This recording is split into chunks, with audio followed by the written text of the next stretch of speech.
I love Gujarat. I love my Gujarat. Gujarat मोदीवाद की प्रयोगशाला है। यहां मोदी समर्थकों के लिए मोदीवाद के शॉपिंग मॉल हैं, जाति विहीन हिंदुत्व है, गुजराती पहचान है, शत्रु के नाम पर मुस्लिम है, तेजी से बढ़ती अर्थव्यवस्था है, कुशल प्रशासन है और खुला दिल्ली विरोध है। हर विधानसभा चुनाव में वोटरों के लिए ये दुकानें सजती हैं। Gujarat that Modi speaks of and the Gujarati that Modi speaks of is a very different creature. It is not a linguistic identity. It is certainly not a moral identity. It is an identity which is based on a notion of pride and pride in being an aggressive Gujarati. Narendra Modi अपनी पोशाक और पहचान का खास ध्यान रखते हैं, हमेशा डिजाइनर खादी में, स्मार्ट दिखने की कोशिश। लोग मोदी को हिंदू हृदय सम्राट से लेकर गुजरात गौरव तक की उपाधि देते हैं और अब कहते हैं भावी प्रधानमंत्री। गांधीनगर में मुख्यमंत्री तरीके नहीं, एक चौकीदार तरीके बैठो छो। ગુજરાતની ધરતી રક્ત રંજિત ન થાય એના માટેનો પ્રયાસ આદર્યો છે અને આતંકવાદીઓને ઈંટનો જવાબ પથ્થરથી આ ધરતી પર મળશે એ મારો નિર્ધાર છે મિત્રો। लेकिन मुसलमानों के साथ मोदी के रिश्ते दुखती न सी रहे। 2002 के दंगों की लपटें अब भी मोदी का पीछा करती हैं। गुजरात उदय में मुसलमानों के साथ सौतेला बर्ताव ही होता रहा। बहुत से लोग फले फूले, बहुत से लोग दंगे भूल भी गए, लेकिन ये समुदाय वापस नहीं लौट पाया गुजरात की मुख्य धारा में। जुहापुरा को गुजरात की गाजा पट्टी कहा जाता है। कभी घनी मुस्लिम आबादी वाला जुहापुरा गुजरात की मुख्य धारा से जुड़ना चाहता है, लेकिन रास्ता नजर नहीं आता। अपने एक दशक से ज्यादा पुराने कार्यकाल में मोदी एक बार भी इस इलाके में नहीं आए। नरेंद्र मोदी को खुद को यहाँ पर आना चाहिए। वो ऐसा समझते हैं कांग्रेस मतलब मुस्लिम और भाजपा मतलब हिंदू, उनके ऐसा मतलब माइंड सबका ऐसा क्रिएट कर दिया उन्होंने। पर हकीकत ये भी है कि 2002 के बाद गुजरात में शांति है। कभी मोदी के खिलाफ याचिका दायर करने और उन्हें अंतर्राष्ट्रीय अदालत में ले जाने की कोशिश करने वाले जफर सरेशवाला का BMW कारों का शोरूम गुजरात के विकास की कहानी का प्रतीक है।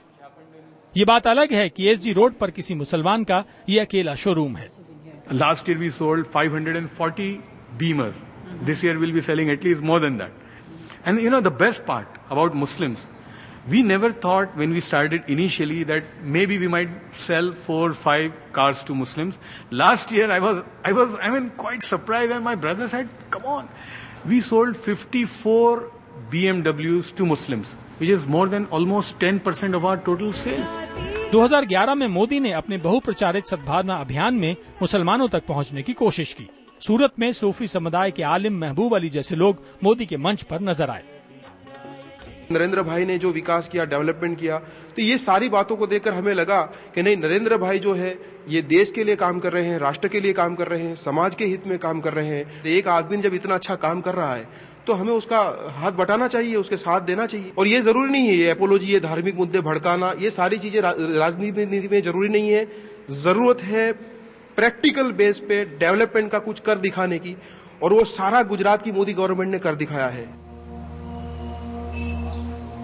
लेकिन 2002 में 69 मुसलमानों की लाश देख चुकी गुलबर्ग सोसाइटी में मोदी को लेकर कोई दो राय नहीं है। रूपा मोदी का बेटा अजहर तब 12 साल का था जब हमलावरों ने यहां कत्लेआम किया था। वो अभी तक लापता है। मोदी जी बोल रहे हैं कि वो इतने सारे ब्रिज बनाए, इतने सारे विकास किया, तो हम लोग तो यही मानते हैं कि आज हमारे बच्चों की, हमारे पेरेंट्स की, हमारे जो चाचा चाची थे उन सबकी बॉडी पर उन लोगों ने ब्रिज खड़ा किया है, और हम लोग नहीं मानते कि वो उसने विकास किया है। वडोदरा में प्रोफेसर बंदूकवाला का घर दंगाइयों ने उजाड़ दिया। उनका कहना है कि मोदी माफी मांगे तभी कुछ सोचा जा सकता है। We were trying repeatedly to urge Modi to at least introspect and say sorry. If not to us, at least say sorry to those who have really suffered horribly. लेकिन गुजरात बीजेपी का मुस्लिम चेहरा बनी युवा नेता आसिफा खान मोदी की तारीफों के पुल बांधते नहीं थकती। I found many positive instances where I saw that a foot soldier from the BJP is doing much better than a Congress MLA or a Congress MP would have. Modi पर क्या सोचती हैं Asifa? Mr. Narendra Modi doesn't design scheme as the center does onto caste, religion, creed or sectors. He designs it for all of us Gujaratis and we are getting it. Modi has only 50% vote. बहुत से ऐसे मुस्लिम भी हैं जो गुजरात की विकास गाथा में भागीदार बनना चाहते हैं। There are people who are living in this victim side and they are backward. And those who have tried to come out of that, they have progressed. See, ultimately, not every step you need government's help. There are lots of opportunities available. And once you grab those opportunities, everybody is progressing. You also will progress. Modi की अगुवाई में गुजरात के विकास पर शक की गुंजाइश नहीं है। गांव के विद्युतीकरण ने बाबू भाई कोली जैसों की किस्मत बदल दी। हाँ, सूरत में पहला काम करता था, अंदर ना प्रॉब्लम से अंदर ना। मैं पहले सूरत में काम करता था, लेकिन हालात मुश्किल थे। मेरे गांव में बिजली आने के बाद मैंने यहाँ पे हीरे को तराशने की यूनिट खोल दी। गुजरात में निवेश को उद्योगपति हर समय तैयार हैं।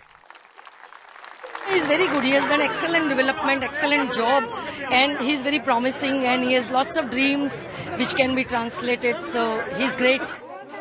विकास की इस तस्वीर में कुछ दाग भी हैं।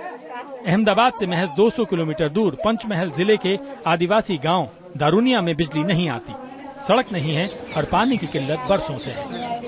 नरेंद्र मोदी ना मैं वोट आपकी। मैं नरेंद्र मोदी को वोट नहीं दूंगी, भले ही वो सत्ता में आ जाए। उन्होंने हमारे लिए किया ही क्या है। मोदी के विकास के आलोचकों की भी कमी नहीं है। He swears by 5 crore people, but he works for 5 crorepati. I think that defines him. लेकिन लगातार 3 चुनाव जीतने के बाद मोदी का कद विशालकाय हो चुका है। मोना रावल जैसी युवा उद्यमी मोदी को आदर्श मानते हैं। मोदी का भाषण उन्हें सम्मोहित कर देता है। लेडीज हैं, छोटे बड़े सब में वही उसकी बहुत ही बड़ी खासियत है कि एक बार बोल देते हैं कि वोट बैंक आ जाती है उसके फेवर में। लोकप्रियता की लहरों पर सवार मोदी 3D इमेज के सहारे एक साथ 50 शहरों में दिखाई देते हैं, क्योंकि महंगी कलाबाजियों से छवि सुधार में मदद मिलती है। सोशल मीडिया पर मोदी की लोकप्रियता का कोई जोड़ नहीं। सोशल मीडिया आर्मी के मोदी सुप्रीम कमांडर हैं। मोदी साहब के लिए उनके साथ चलना है। क्यों मोदी के साथ चलना? उन्होंने इतना विकास किया है, हम लोगों के लिए, यंग यूथ के लिए भी काम किया है और आगे भी करेंगे, ऐसा हमको भरोसा है। पब्लिक सोचती है उसके पहले तो वो दे देता है। मोदी का तानाशाही रवैया भी बहुत से लोगों को भाता है। हम तो सोचते हैं अगर आदमी थोड़ा डिक्टेटर नहीं करेगा तो साला हर रोज ये साले MLA सब झगड़ते रहेंगे और कुछ काम करने नहीं देंगे। तो नरेंद्र मोदी क्या इंदिरा गांधी जैसे तानाशाह हैं? क्या मनमोहन सिंह के बरक्स मोदी निर्णय क्षमता रखते हैं? गुजरात और संघ का दिल मोदी जीत चुके हैं, लेकिन क्या देश का दिल जीत पाएंगे मोदी? पार्टी में उनके नाम पर तीखी खेमेबंदी है। मोदी में भले ही गजब की संगठन क्षमता हो, लेकिन बांटने वाली उनकी छवि साथ साथ चलती है।